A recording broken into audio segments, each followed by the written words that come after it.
அனைவருக்கும் வணக்கம். All the best எல்லாருக்கும். நான் வந்து டிஆர்பி இந்த இயற்கூடிய அனுபவ வந்து பப்ளிஷ் பண்ணிட்டாங்க. ஸோ அதில் வந்து நம்மளுக்கு வந்து என்னென்ன எக்ஸாம் இருக்குது இல்லைங்கிறது நமக்கு தெரிஞ்சு போச்சு. ஸோ இந்த எக்ஸாமில் பார்த்தீங்கன்னா போட்டித் தேர்வு, அதாவது ஜாப்புக்குரிய தேர்வு வந்து மொத்தம் ரெண்டு எக்ஸாம் தான். என்ன அப்படின்னா அசிஸ்டன்ட் ப்ரொஃபஸர் எக்ஸாம் 2 தான். மிச்சம் எல்லாமே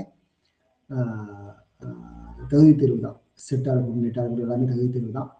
பட் இந்த ஆனுவல் பிளான் வந்து கண்டிப்பாக சேஞ்ச் ஆகும், அது வந்து மாற்றம் கிடையாது.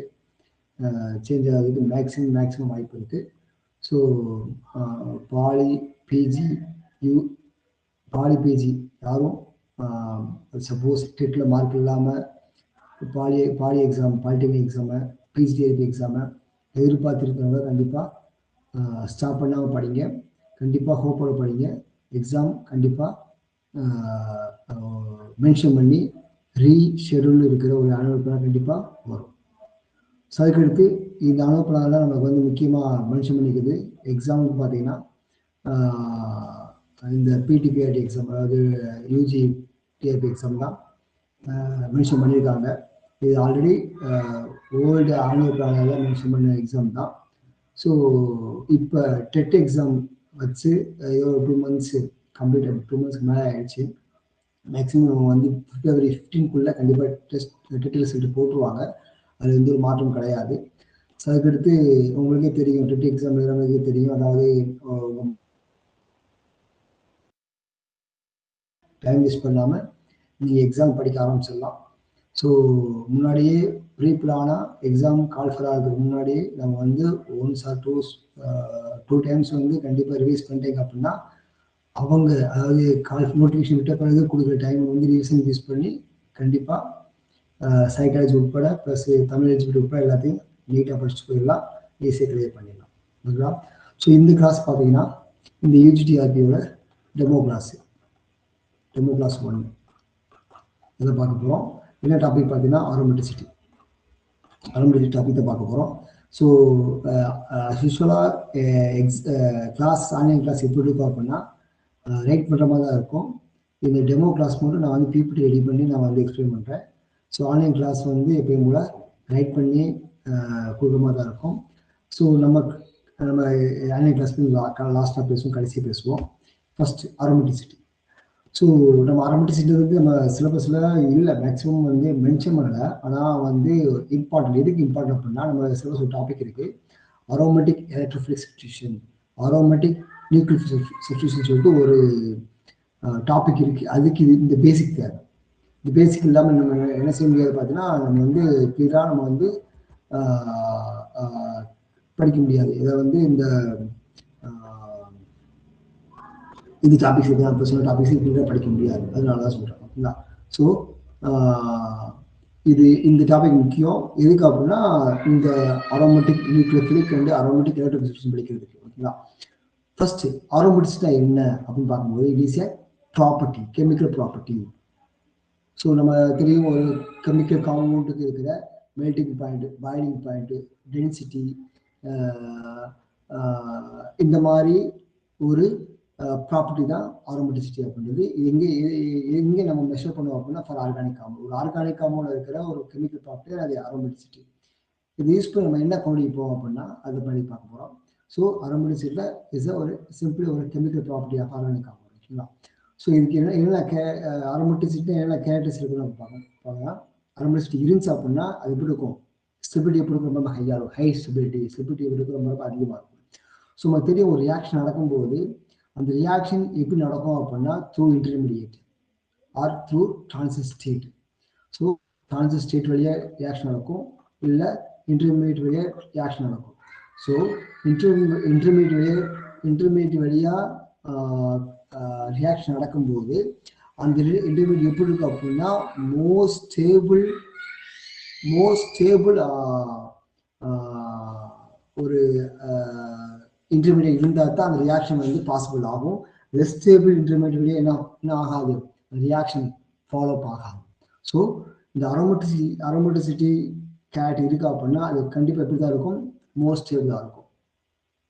அதுக்கு இட் ஷோஸ் எலக்ட்ரோஃபிலிக் சப்ஸ்டியூஷன். அங்கே என்ன நடக்கும் அப்படின்னா எலக்ட்ரிஃபில் சப்ஸ்டியூஷன் நடக்கும். எதை விட வேகத்தில் இந்த எலக்ட்ரிஃபில் அடிஷனை விட. ஸோ இந்த அரோமேட்டிசிட்டி இருக்கிற காம்பவுண்டில் எலக்ட்ரோஃபிலிக் அடிஷனை விட எலக்ட்ரிஃபில் சப்ஸ்டியூஷன் கண்டிப்பாக நடக்கும். இது மீனிங் என்ன அப்படின்னா it does not decolorize the bromine water. ஒரு ஒரு அரோமேட்டிக் காம்பவுண்ட் எடுத்து ஒரு ப்ளூமிங் வாட்டரை ஆட் பண்ணும்போது என்ன ஆகாது, வந்து அந்த ப்ளூமிங் வாட்டரோட கலர் வந்து டீகலரஸ், அதாவது அதோட கலர் மறையாது. அப்போ என்ன ஆகும் அப்படின்னா அங்கே என்ன ஆக்சுவலி ரியாக்ஷன் வந்து addition reaction. aromatic compound react with bromine water is an addition reaction. So அது வந்து டீக்ளரைஸ் ஆகலை அப்படின்னா அங்கே வந்து என்ன அர்த்தம் அப்படின்னா அடிஷன் ரியாக்ஷன் நடக்கணும்னு அர்த்தம். ஓகேங்களா? ஸோ அரோமேட்டிக் காம்பவுண்ட்னா என்ன முக்கியமான எது எப்படி வந்து நம்ம பண்ணிக்கலாம் அப்படின்னா யூஸிங் ஹக்கோட் உள்ள யூஸ் பண்ணி முடியும் அப்படின்னா நம்ம வந்து இந்த அரோமேட்டிக் கேரக்டர் இருக்கா இல்லைன்னு கொண்டு முடியும். அந்த அரோமேட்டிக் கேரக்டர் யூஸ் பண்ணுற அந்த எக்ஸ்பெரிமெண்ட்டை நான் புரிஞ்சுக்கிற ஒரு ரூல் என்ன ரூல் அப்படின்னா எக்ஸ்பெரிமெண்ட் ரூல் ஹக்கோட். ஓகேங்களா? அந்த ஹக்கோட் என்ன சொல்லுது அப்படின்னா சைக்கிளிக், கண்டிப்பாக சைக்கிளிக்காக இருக்கணும். இது லீனியராக இருக்கக்கூடாது. லீனியராக அரோமேட்டிக் கிடையாது, சைக்கிளிக்காக இருக்கணும். பிளேனாக இருக்கும். பிளேனாக என்ன அப்படின்னா மீனிங் அந்த அரோமேட்டிக் காம்பவுண்ட் இருக்கிற ஒவ்வொரு compound hybridization sp2 or spi இருந்தால் இட்ஸ் அ பிளேனார் காம்பவுண்ட். அது கான்ஜுகேஷன் அப்படின்னா என்ன தெரியும், அதாவது ஒரு எக்ஸாம்பிள் பென்சிலின். ஸோ இந்த மாதிரி ஆல்டர்னேட்டா double bond single bond, double bond single bond, double bond, இந்த மாதிரி ஆல்டர்னேட்டா இருக்கும்போது ஷிஃப்டிங் என்ன ஷிஃப்டிங் இருக்கும்னா இங்கே இருக்கிற பை பாண்டோ இல்லை லோன் பேரோ ஷிஃப்ட் ஆகி வேற டிஃப்ரெண்ட் ஸ்ட்ரக்சர்ஸ் ஃபார்ம் ஆகும். எது ஷிஃப்ட் ஆகி அந்த ஆர்கானிக் காம்பவுண்ட் இருக்கிற பை பாண்டோ லோன் பேரோ ஷிஃப்ட் ஆகி ஆர் ஒரு பாசிட்டிவ் சார்ஜோ இல்லை நெகட்டிவ் சார்ஜோ ஷிஃப்ட் ஆகி நம்ம என்ன கிடைக்கும் அப்படின்னா வேற ஸ்ட்ரக்சர்ஸ் கிடைக்கும். அதாவது conjugation, shifting of pi bonds or shifting of lone pairs நடந்தால் அது பேர் கான்ஜுகேட் ஸ்பீஸ் பேர். ஓகேவா? ஸோ இந்த 3 கண்டிஷன் கண்டிப்பாக இருக்கணும். சைக்கிளிக்காக இருக்கணும், பிளேனார் அதாவது sp2 ஆர் அங்கே இருக்கிற எல்லா கார்பனுக்கும் sp2 hybridization or sp hybridization இருக்கணும். அல்லது இட் மஸ்ட் பி கான்ஜுகேஷன் கண்டிப்பாக இருக்கணும். ஹேவிங் 4n + 2 பை எலக்ட்ரான்ஸ் இருக்கும். அது வந்து 4n + 2 பை எலக்ட்ரான்ஸ் இருக்கணும். நம்பர் ஆஃப் எலக்ட்ரான்ஸ், அதாவது 2 பை எலக்ட்ரான்ஸோ இல்லை 6 pi electron, 10 pi electron, 14 pi electron, இந்த நம்பர் ஆஃப் எலக்ட்ரான்ஸ் இருந்துச்சு அப்படின்னா it must be a aromatic character, aromaticity இருக்குன்னு அர்த்தம். ஸோ சப்போஸ் இதுக்கு அரோமேட்டிக் இருக்கு, இப்போ சப்போஸ் இது தவிர்த்து இது 4 பை 8 பை 12 பை இந்த மாதிரி இருக்க அப்படின்னா இது அரோமேட்டிக் கிடையாது, இது ஆன்டி அரோமேட்டிக். இது படி பார்ப்போம். ஆன்டி அரோமேட்டிக், இது அரோமேட்டிக். ஸோ ஓகே, அடுத்த பாயிண்ட். சப்போஸ் இது அரோமேட்டிக் இருக்கு அப்படின்னா இதுக்கு என்ன அப்படின்னா டயாமேக்னெட்டிக் ப்ராப்பர்ட்டி இருக்கும். அதுக்கடுத்து ஈச் கார்பன் சொன்னா அந்த அரோமேட்டிக் காம்பவுண்ட் இருக்கிற ஒவ்வொரு கார்பன் ஹைபிரிடேஷன் எப்படி இருக்கும், sp2 இல்லை sp இருக்கும். It has a high degree of stability due to filled molecular. இது ஏன் வந்து ஸ்டேபிளாக இருக்கும் அப்படின்னா இதோட பை எலக்ட்ரான்ஸ் எங்கே ஃபில் ஆகும் அப்படின்னா பாண்டிங் மாலிகுலர் ஆர்பிட்டால ஃபில் ஆகிறதுனால இட் மஸ்ட் பி ஸ்டேபிள். என்ன சொன்னேன், அரோமேட்டிசிட்டி இருந்தால் அதுக்கு மோஸ்ட் ஸ்டேபிளாக இருக்கும். ஏன் மோஸ்ட் ஸ்டேபிளாக இருக்கும், அங்கே இருக்க பை எலக்ட்ரான்ஸ் லோன் பேர்ஸ் எங்கே ஃபில் ஆயிருக்கும் அப்படின்னா பாண்டிங் மாலிகுலர் ஆர்பிட்டால ஃபில் ஆயிருக்கும். எடுத்து இங்கே ஃபார் எக்ஸாம்பிள் பாருங்களேன். இங்கே பார்த்தீங்கன்னா ஸோ நமக்கு என்ன பார்த்தோம் அப்படின்னா என்ன பார்த்தோம், இது சைக்கிளிக்காக இருக்கணும், sp2 ஆர் sp இருக்கணும், அண்ட் கான்ஜுகேஷன் இருக்கணும். ஸோ எல்லாமே சைக்கிளிக் தான், ஸோ ஹைபிரிட் எப்படி பார்க்குறது அப்படின்னா number of sigma bond hybridization. So number of sigma bond 3 இருந்தது அப்படின்னா அந்த இப்போ எக்ஸாம்பிளா 1 2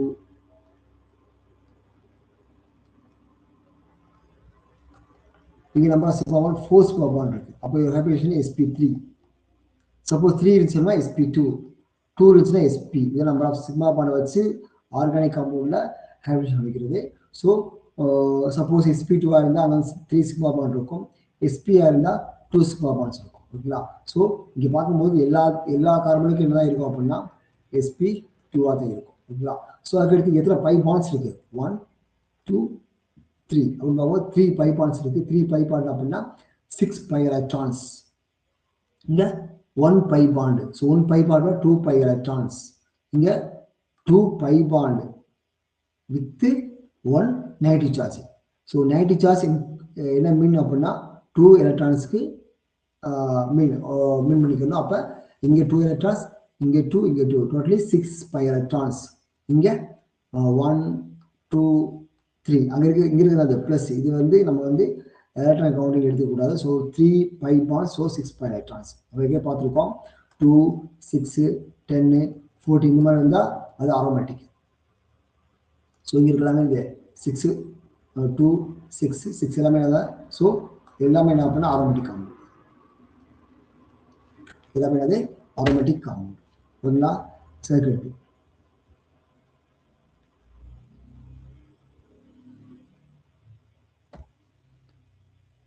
ஸ்டெபிலிட்டி என்ன சொல்லியிருக்க அப்படின்னா, அதாவது அரோமேட்டிசிட்டி இருந்தால் it must be stable of சொல்லியிருக்கேன். High degree of stability is associated with resonance energy.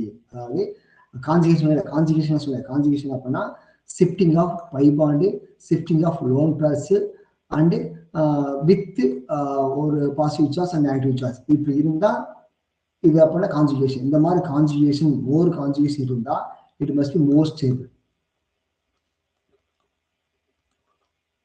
More conjugation, more stable. The compound which have more resonance energy, more stable. And the shifting நடந்து by Pandu loan பேரோ shift ஆகி அங்கே கிடைக்கிற number of resonance structures அதிகமாக இருந்தால் அதுக்கு resonance energy எப்படி அதிகமாக இருக்கும். ரெசனன்ஸ் எனர்ஜி அதிகமாக இருந்தால் it must be more stable. எப்படி இருக்கும்? மோர் ஸ்டேபிளாக இருக்கும். The compound which have more potential energy is less stable. ஓகேவா? ஸோ மோர் ரெசனன்ஸ் எனர்ஜி அப்படின்னா மோர் ஸ்டேபிளாக இருக்கும். மோர் பொட்டன்ஷியல் எனர்ஜி அப்படின்னா லெஸ் ஸ்டேபிளாக இருக்கும். ஓகேவா? பொட்டன்ஷியல் எனர்ஜி அப்படின்னா என்ன அப்படின்னா தெரியும், தமிழ் வந்து என்ன சொல்லுவோம் அப்படின்னா நிலை ஆற்றல்னு சொல்லுவோம். ஸோ அந்த நிலை ஆற்றல் பொட்டன்ஷியல் எனர்ஜி ரொம்ப ரொம்ப அதிகமாக இருக்கு அப்படின்னா அது என்ன செய்யுது? அங்கே வந்து ஷிஃப்டிங் நம்பர் அந்த பை பாண்டு லோன் போட ஷிஃப்ட் ஆகாது. நிலையா ஸ்டேபிளாக ஒரு இடத்துல இருக்கும். அப்போ அது ஷிஃப்ட் ஆகாட்டி அங்கே என்ன ஃபார்ம் ஆகாது? ரெசனன்ஸ் ஃபார்ம் ஆகாது. ஸோ அது எப்படி இருக்கும்? லெஸ் ஸ்டேபிளாக இருக்கும். ரெசனன்ஸ் ஸ்ட்ரக்சர் அந்த அளவுக்கு அதிகமாக ஃபார்ம் ஆகுதோ அது மோஸ்ட்டாக இருக்கும். ரெசனன்ஸ் ஸ்ட்ரக்சர் கம்மியாக ஃபார்ம் ஆனால் அது லெஸ் ஸ்டேபிளாக இருக்கும். ஸோ அரோமேட்டிசிட்டியாக இருக்கு அப்படின்னா அதுக்கு ரெசனன்ஸ் எனர்ஜி அதிகமாக இருக்கும், பொட்டன்ஷியல் எனர்ஜி ரொம்ப ரொம்ப கம்மியாக இருக்கும். ஸோ அரோமேட்டிசிட்டி இருக்கு அப்படின்னா அதுக்கு ஸ்டெபிலிட்டி அதிகமாக இருக்கும். ரெசனன்ஸ் எனர்ஜி இருந்தால் ஸ்டெபிலிட்டி அதிகமாக இருக்கும். இதே பொட்டன்ஷியல் எனர்ஜி அதிகமாக இருந்தால் ஸ்டெபிலிட்டி கம்மியாக இருக்கும். ஸோ இந்த ரிலேஷன் முக்கியம். செகண்ட், கிரியேட்டர் த ரெசனன்ஸ் எனர்ஜி ஹையர் ஸ்டெபிலிட்டி. சொல்லியாச்சு. ரெசனன்ஸ் எனர்ஜியோட சம் அதாவது சம் காம்பவுண்ட் ரெசனன்ஸ் எனர்ஜி சொல்லியிருக்காங்க. அதாவது இந்த காம்பவுண்ட் பார்த்தீங்கன்னா இது ஃபிரோல் காம்பவுண்ட். ஃபிரோல் பார்த்தீங்கன்னா 21 கிலோகலரி, தயோஃபின் 29. ஏன் இதுக்கு வந்து ரெசனன்ஸ் ரொம்ப ரொம்ப கம்மி, இதுக்கு அதிகம்னு பார்க்கும்போது இதுக்கு வந்து எலக்ட்ரானிட்டி அதிகம். இதுக்கு நைட்ரஜனுக்கு எலக்ட்ரானிட்டி அதிகம். இது லோன் பேர் இருக்கும்.